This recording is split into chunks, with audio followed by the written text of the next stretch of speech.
This will be the last video that I'm going to do on the Bayer time factors in the stock market book. I'm going to take a look at Bitcoin.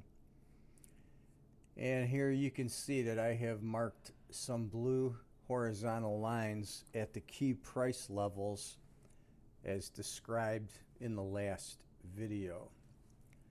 So I'm not going to go through each level because I did that in the prior. But you can see how the market is reacting at these levels. So this area here I marked out, then I marked out the areas at the low in here, and you can see how well this was supported off those levels as well. But I'm going to concentrate just in this area here. So I'm going to take a look at what's happening in this area. Particularly, I just want to point out what came together at this low back in November that started the prior corrective move. So take a look at the note that I've got here in the upper right. Time factors can use the day or bar counts or the degrees of travel of planets.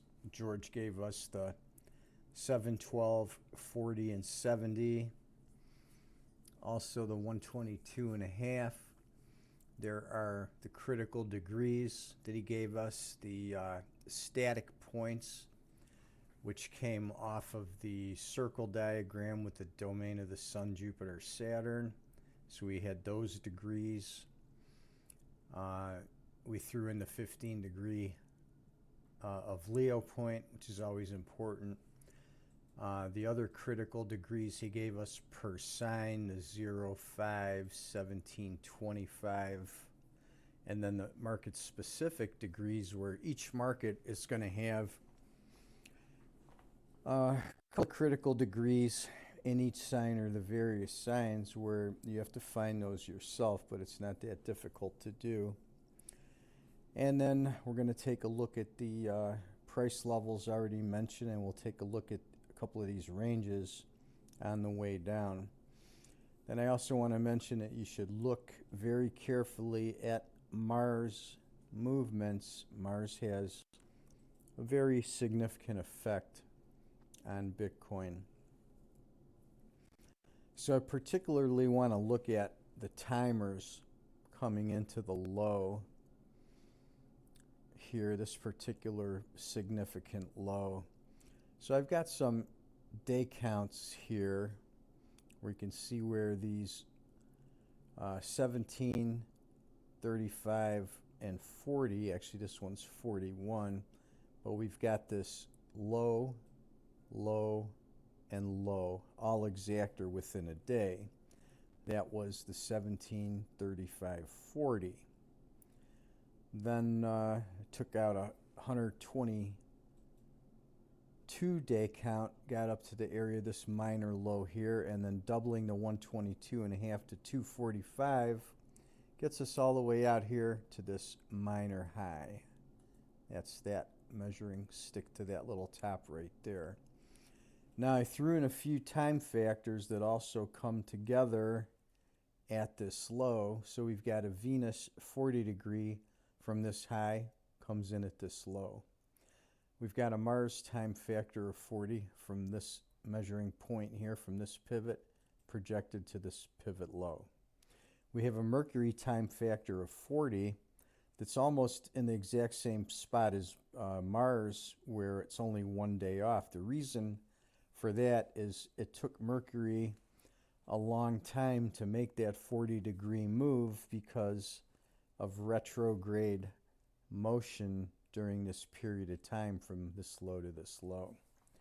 Now, I did not count Mercury's travel in degrees. I just used the degree point at the start and added the 40 degrees to the finish. You can do that either way.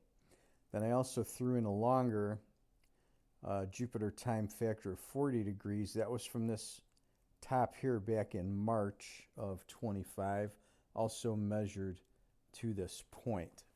So that's very significant that we have so many time factors coming together at that point.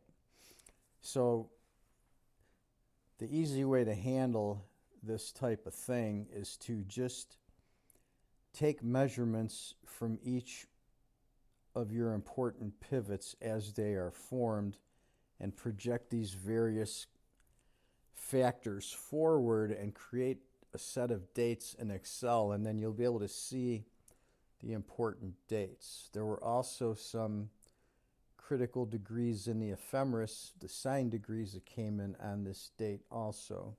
Looking at the Ephemeris data on that date, 11/21/25, we had the sun coming to the 0 point at 60 degrees, or from the geo perspective at coming into the 240 degree on the next day.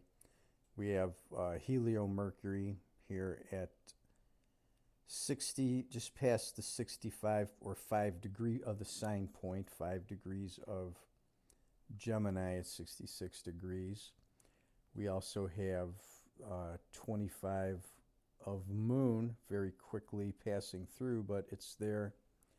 We have the retrograde Mercury coming in at the 235 point on that day. And then even Jupiter and Saturn slow moving as they are, but we had the point here, the 115 degree to the 114.98 exact on that day, where it crossed specifically the 115, which was the 25 degree point of Cancer there.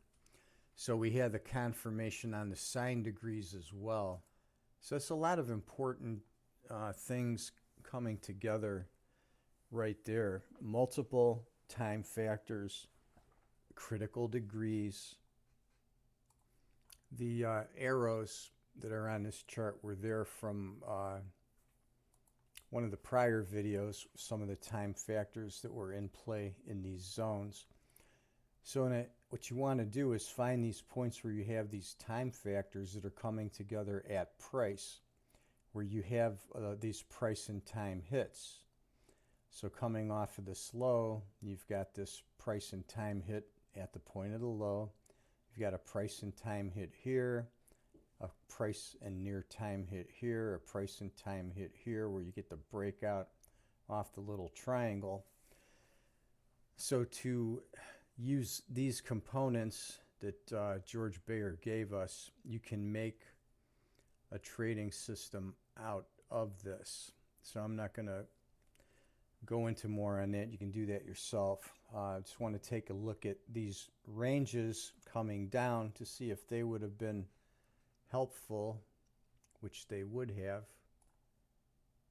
Using the ruler tool, measuring from the high all the way to the low, the tag is right here. The overall move, wick to wick point, was 46.2. Well, 42 is 7,000 times 6 plus 3,500 would be 45.5. So we were within $700 on a 46,000 some point move. That's pretty good hit. Now, measuring the other ranges from this high down, we had 36,000, 1,000 off of the 35. So again, 1,000 off 35,000 point move is less than 3%. Then the last top down to the low is just about 27,000, which is 7 times for the 28,000 area. So we're within $1,000 on the 28,000 point move. That's a little less than 4%. So pretty effective for projecting and using these long ranges to give you a really good idea of where price can go to, along with these timing mechanisms.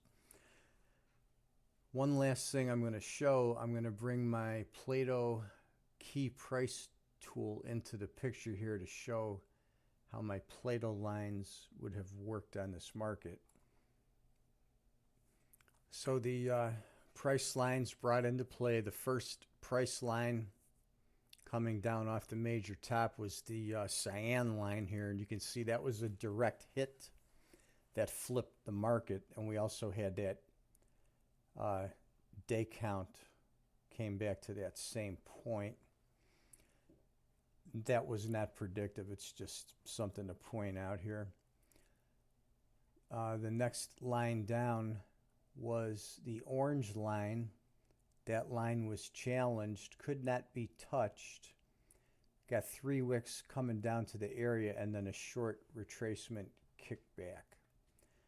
The next level down was the green line. Oftentimes the green line will reject. If it does not, the yellow will for certainty.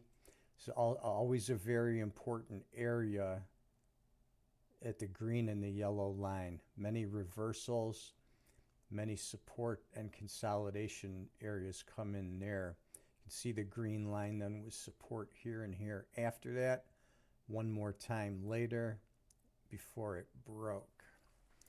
Anyhow, that's it. That's an example of how you want to look at that. Just this stuff alone from this one book by George Bayer. This is enough to build a pretty good trading system out of, always taking into concern your market pattern, your wave pattern, and market structure. So when you throw market structure and pattern into this and you use these timers and these price points, price levels and ranges, you can do very well with George's time factors.